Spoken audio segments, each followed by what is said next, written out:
The debate over how to fund this nation's highway system has turned into a battle royale within the Republican Party. Heritage Foundation senior fellow Steve Moore is here to talk about this really incredible fight, Steve. The Senate has already passed a highway bill extension, so what is the House's problem? Well, first of all, what is it about highway bills? I've been doing this for 25 years that turns Republicans into spendaholic Democrats, and that's essentially the way the Republicans are acting, and that's the reason for that is Republicans love to bring, highway money back to their districts. Yeah, but if both houses love to spend our money, then what is the battle here? Here's the fight.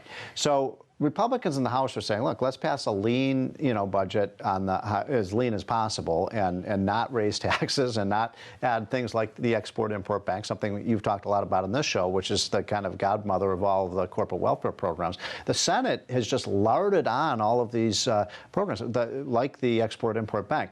The other thing the Senate is trying to do is put a huge kind of corporate tax reform in this bill. Look, you and I are for corporate tax reform. Well, I thought that was the House. Paul Ryan was negotiating with Jack Lew. So the House wants to do this big, tax reform, and that's not going to work. There's no way in the world that you're going to get Harry Reid or Chuck Schumer and what they're talking about is basically just a tax increase on the foreign profits of American companies.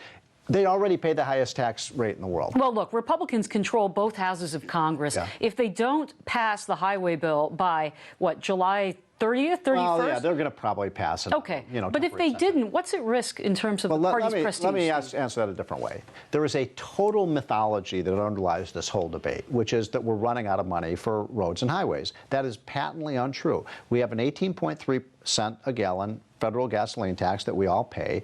That is enough money, Mary, to pay for all the roads and bridges and highways in this country and fill all the potholes. So why do we have this perpetual deficit? One reason is that Congress funds these mass transit programs.